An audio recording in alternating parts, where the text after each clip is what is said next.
Alright, back again, Luke here, and today what I thought we could do is some adventures in Amiga 520s here. Now, if you remember that last video that I put up, I wound up getting this Amiga here, this Amiga 520 from Mooney, 1, 2, 3, 4, 5, 6, 7, 8, 9, 10. That's a mouthful. But when I got it, I noticed that the case was a little bit rocky and you know, it looked like it was kind of bowing around and stuff, so I decided to take the case off here and found that this little guy had seen some kind of better days in the past. It had a lot of different issues that were going on with it. When I first plugged it in, what I did is I grabbed an ATX power supply and I hooked that up right there, spliced it into the back with the cable that it came with.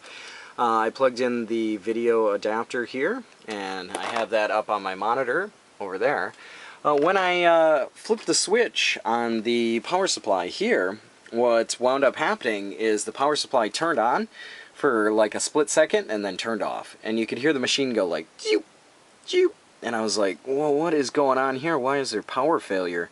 So I tried wiggling the cord and stuff, and there was nothing. So I took the top off, and I found that a lot of the screws were missing on the casing. And I didn't think anything of it.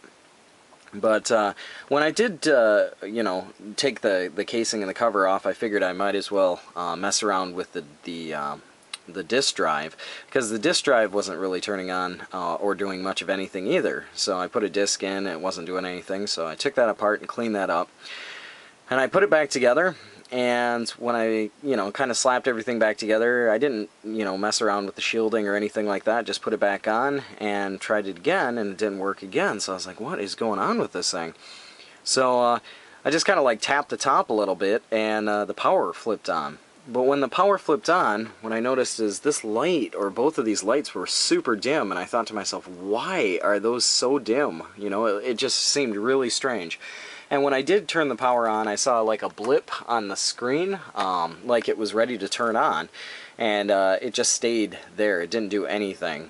The power light stayed on. When I put a disc in, you could hear the disc kind of like spinning, but you couldn't hear the head moving back and forth, and I was like, what is going on with this machine? This thing, you know, is it possessed or what? You know, so I went all around through it. I took the board out. I checked the bottom of the board. I went back around it. I put some screws in the metal shielding. And once I put some screws in the metal shielding, the power came on every time. So what I was able to conclude is that without the metal shielding being screwed down, it's really interdependent on that. And if you don't have it screwed down around the board here, it won't fire on. And these metal screws, or these screws here in the back, those are for the cover to screw into. But that was kind of interesting to find out. So I tried the disc again, still didn't work. The screen didn't come on, so I said, okay, let's see what's going on here. I tried disconnecting the video card, nothing. Reconnecting it still did nothing. I disconnected the keyboard, turned it on, and sure enough, the screen popped on, and I thought, whoa, what is going on here? So I took a look at the keyboard, and the keyboard was bent. It was indented. Essentially, it's supposed to fit inside these spaces here, but as you can see here, there was some, curvature here, but the whole bottom of it was just bent like this. So I thought that might be an issue, so I removed the circuit board here, and I cleaned it up. I bent the metal back so that the circuit board was flat, or that the metal bracing was flat, or about as flat as I could get it. You can see there's still a little bit of a bow here, but this is pretty flexible stuff.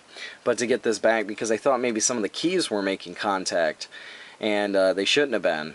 And I plugged it back in the way the cable was, and hit the switch again, and got no video. So I'm thinking to myself, okay, there's something wrong with this keyboard. I took the cable off, and I flipped it around and popped it on there. And when I flipped it around and popped it on, this light got super bright, and so did the green one, and the video came back on. So one of the other issues here was the cable was on backwards, and it will turn on with the cable on backwards. Well, I mean, the light will come on, but it's really dim. To give you guys an idea, maybe I can show you guys this, the way that it was. I'm not one to normally experiment and try and break stuff, but I figured you guys might be able to see or understand what I'm talking about here a little bit easier if you have some visual aids. So this is the way the cable was on before. When I hit the switch here, can you see how kind of dim that is? I mean, it probably doesn't look very dim, but it's super dim. And when I turn the power off, you can see, I'll turn it on one more time, you can see it blip like that for a split second, right? But that's all it did. And, you know, I'm sitting here going, what is going on with this stupid thing, you know? So, like I said, I took this off and redid it, put it on the other way, and was able to get some video on it. So I'm in the process here trying to work on the disk drives, but just figured I'd let you guys see what's going on so far.